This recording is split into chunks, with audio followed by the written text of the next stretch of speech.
Welcome to the Business of Apparel podcast. This is the place to learn how to start and scale your own apparel brand and fill it with loyal customers for years to come. I'm your host, Rachel Erickson, owner and CEO of Unmarked Street, and I can't wait to share this episode with you. Welcome back to the Business of Apparel podcast. Today, I'm doing something that I haven't done before on the podcast. We'll see how this goes, and maybe this is something that I'll do more of in the future. But I'd like to do a little bit of a review of a documentary that I recently watched about the apparel industry. And maybe this is a cool way to do some like book reviews. I'm reading new books all the time, especially about the industry and about being a small business owner and being an entrepreneur. And so I thought maybe this is a cool way to kind of get some of that started and share some of the knowledge of what I'm learning by watching these documentaries or reading these books, et cetera, et cetera. So the documentary that I recently watched is called Brandy Melville and the Cult of Fast Fashion.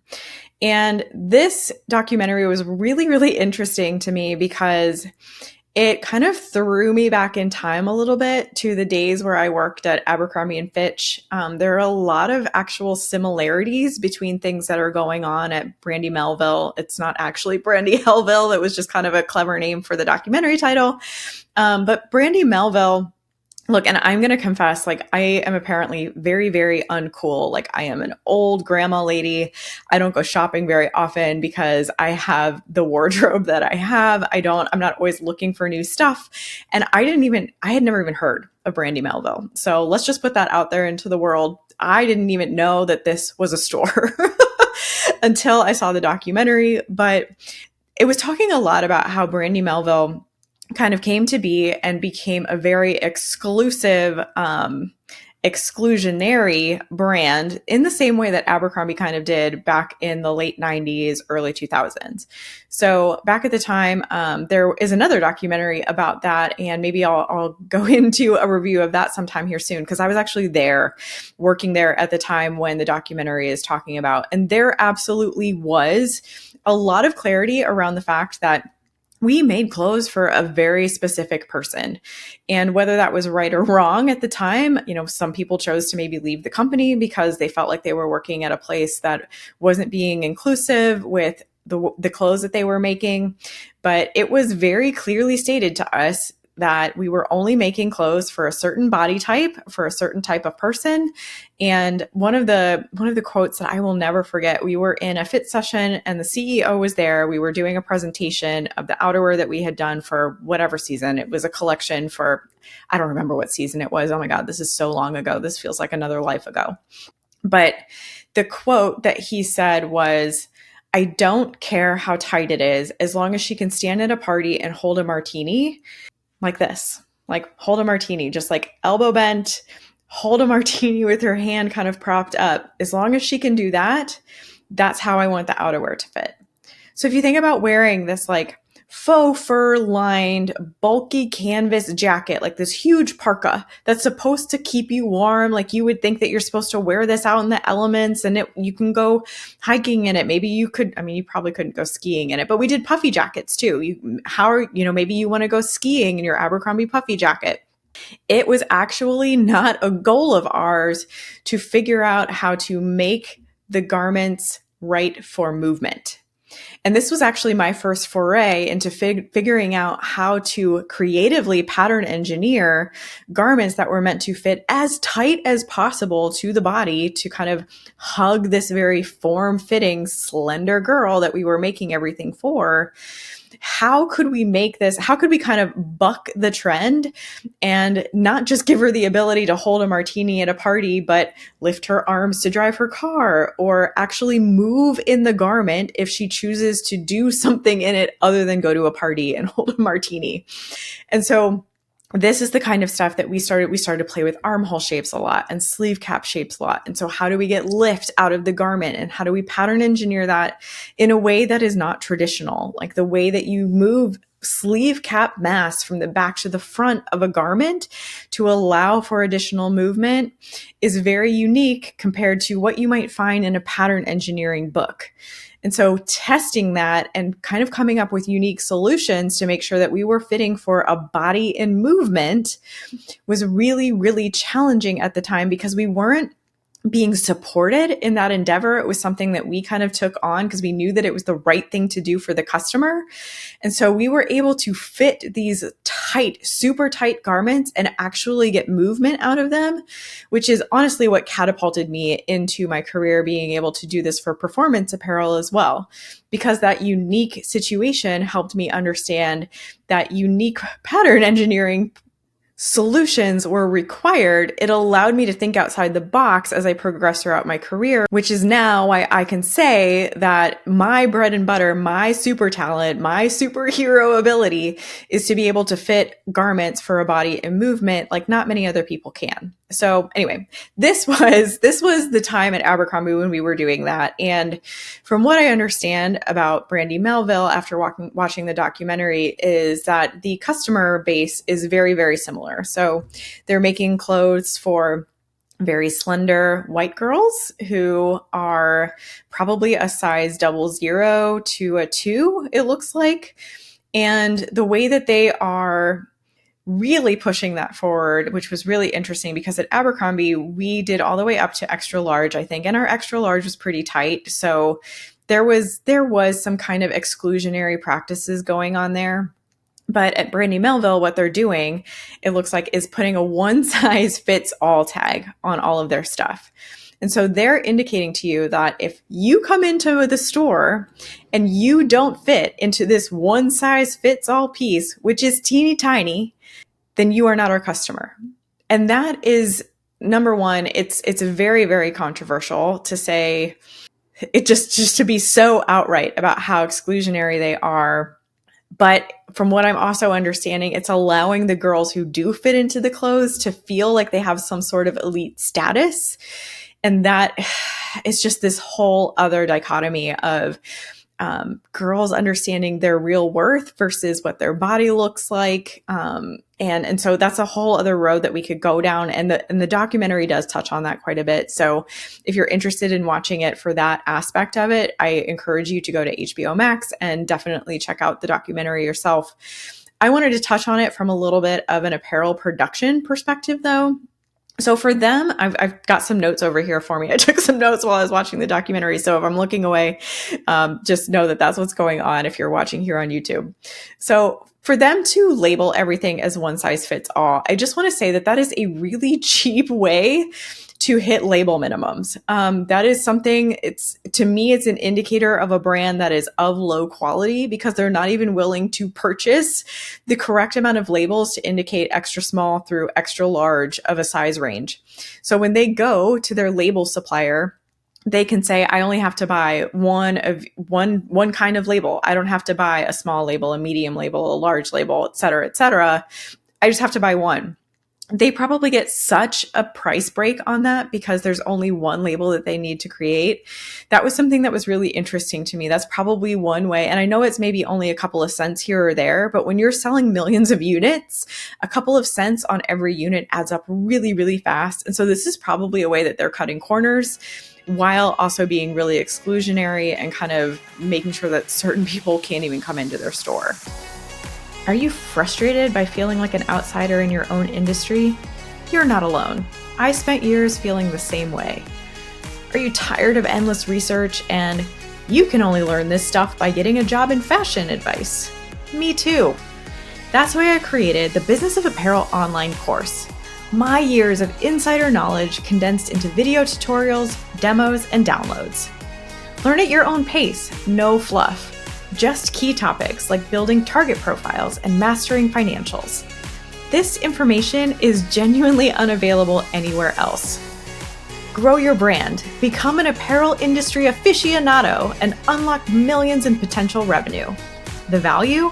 Over $50,000 with millions potential for your brand. Don't miss out.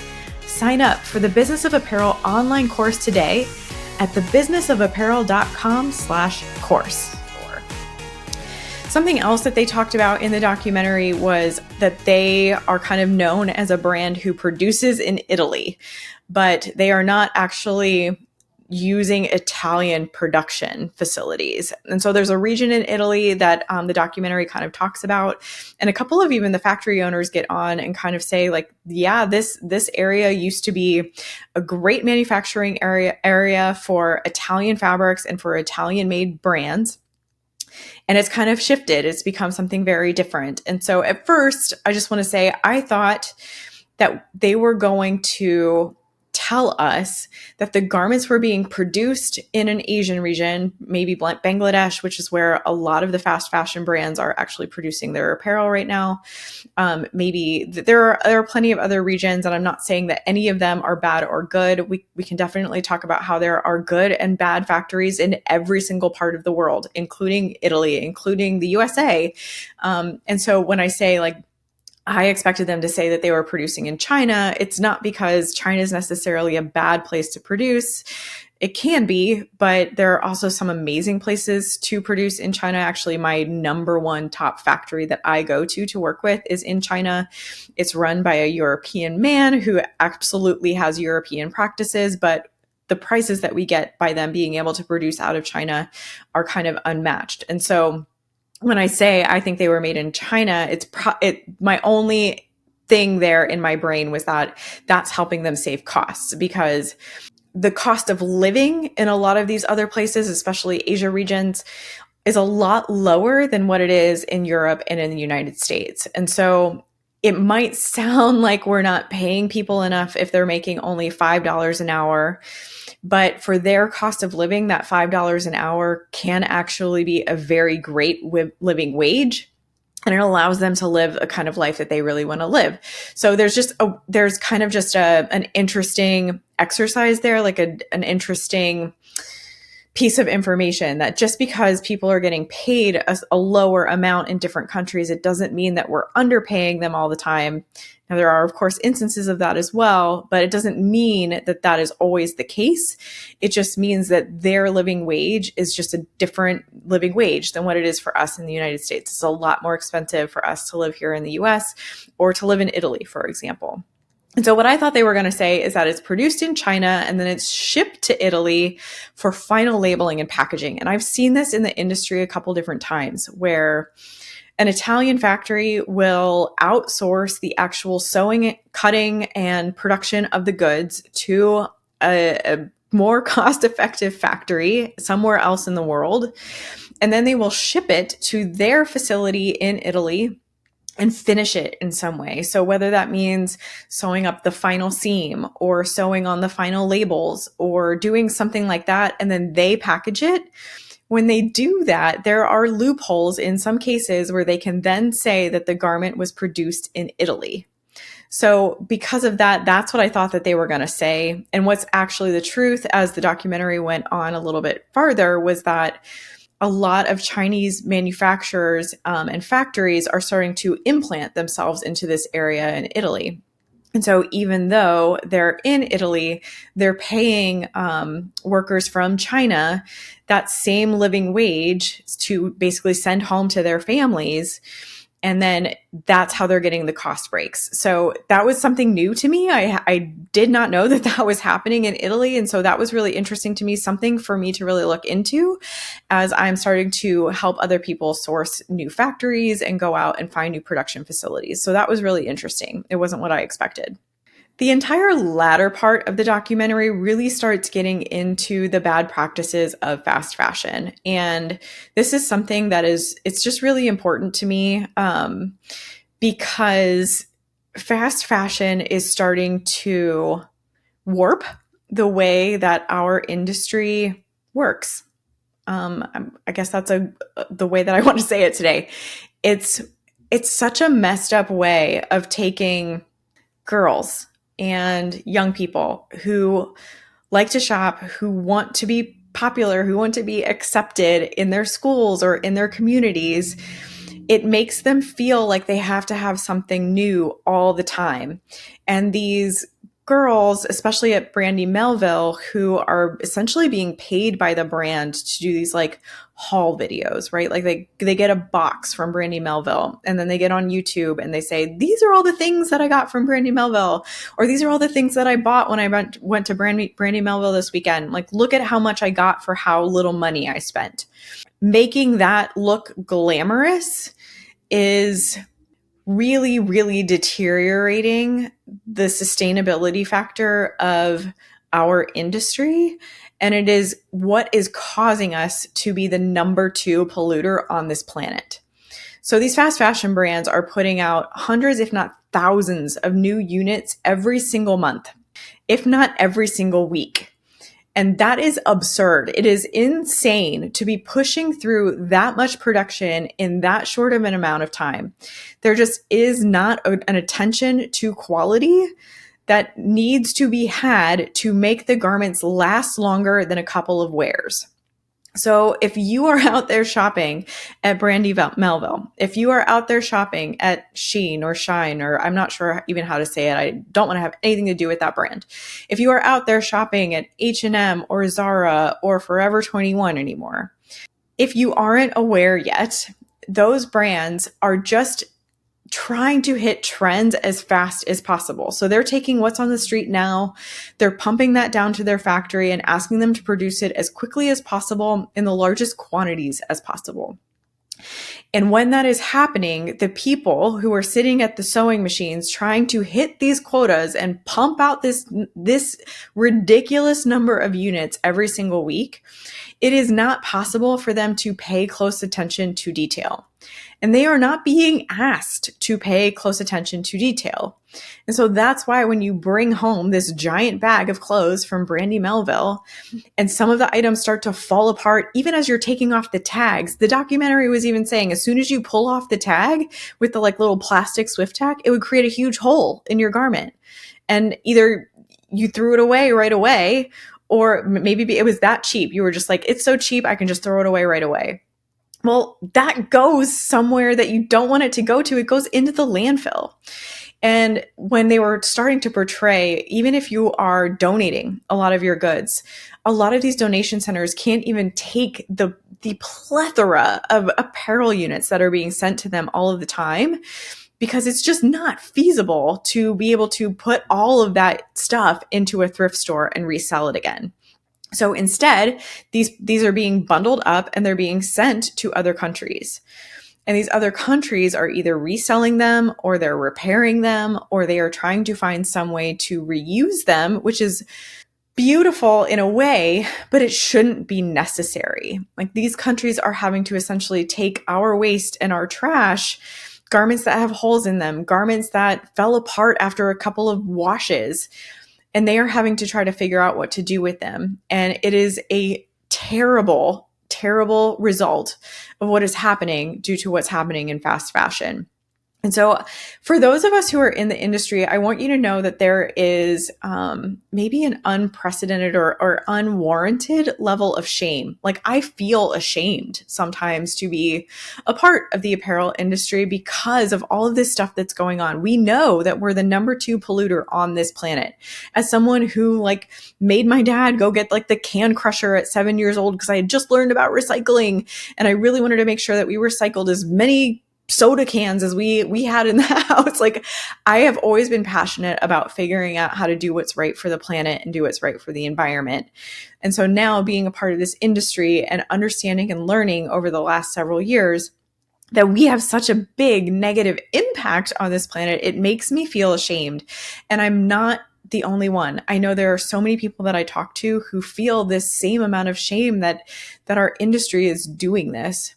But I will say it is part of my mission, and I know it is part of so many other people's missions, to stay inside the industry and start being vocal and start being loud about it. Because if we in the industry who know the better ways of making quality apparel, the better ways of finding better production facilities, the better ways of moving forward in this industry, if we don't take action and and put this information out into the public's hands, out into the consumer's hands, if we are not transparent about what's going on and we just take that shame and we kind of go hide with it, we are never going to be able to overcome this situation that we are in.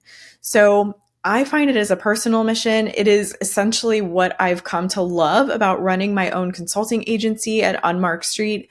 I get to work with clients and help guide them to have a better process inside their own brand for sustainability, to find better fabrics that are more sustainable, to have less production going on in their brand. And believe it or not, that less production helps them focus more and it actually grows their revenue. So at the end of the day, it is my responsibility, I feel, to take the way I feel about fast fashion and the way I feel about being part of this industry that is polluting the planet every day, take that and do something good with it. So if you are in for that, then know that you are in the right place. I welcome you to the Business of Apparel podcast. If you are a new listener, please know that we are going to continue talking about sustainability, especially sustainability in process.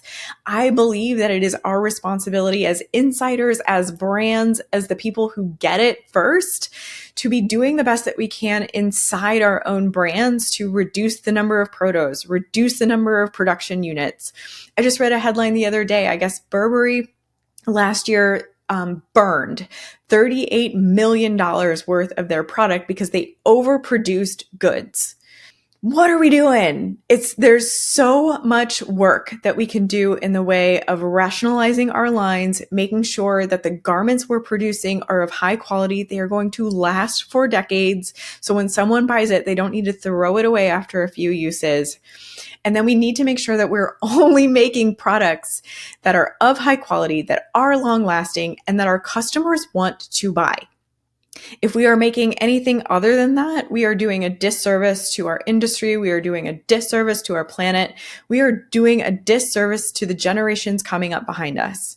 And so I really challenge you and your brand, if you are out there listening, to embrace the idea that there is a better way and there is something that you personally can do about it.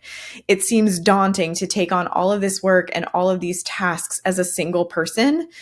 And I feel that way all the time too. Like, I get to use my voice on this platform, which is amazing. But if I'm not also walking the walk while I'm talking the talk and helping brands be better and helping them learn about the better processes that they can implement, then I'm not doing enough. And as a consumer, or maybe you work inside a brand, if you're not trying to push better processes, or if you are out there still shopping at Brandy Melville or Shein or Forever 21 or H&M, if you are still shopping at those places, know that you are voting with your dollar to keep those kinds of brands in play. And we need to figure out how to shift away from that. There are so many amazing small brands being run by really heart-centered people who want to do the right thing. They are making quality goods for you, items that are going to be able to stay in your closet for a very, very long time. But you are not always voting with your dollar to go to those places because they cost more. And I get that, especially right now in our economy. It's really hard to afford these high-quality goods. But I encourage you to go back a few episodes where I was talking a lot about girl math. We're going to talk about how the cost per use of your garment is going to be so much lower if you actually buy that quality garment and keep it in your closet for many, many years to come. So I encourage you to go back and listen to that episode if you didn't listen to it. Thank you for allowing me to talk about this today. I am really super passionate about it. There is so much work to be done, and I hope that you will join me in it. If you liked this episode, please leave us a review. And if you would like any help working in your brand to reduce your impact and be more sustainable in the processes that you have, please reach out to me. You can go to unmarkedstreet.com and apply for an open client slot today. Thanks. Thank you so much for listening to the Business of Apparel podcast. I would so appreciate hearing your thoughts on the show. And if you know someone who could benefit from it, please share it with them. My biggest desire is to help other apparel professionals understand the nuances of our industry so we can all work toward making better product for a better world. If you would like to connect further, I'd love to invite you to send me a message through my website, thebusinessofapparel.com, where I do weekly trainings through my YouTube video channel, a weekly newsletter, blog articles, and so many more resources to help you start and scale a profitable apparel brand. This podcast is produced by Box 7 Media, who I cannot speak highly enough of. If you're looking to start your own podcast, you can reach out to Jeremy at Box 7 Media on LinkedIn anytime.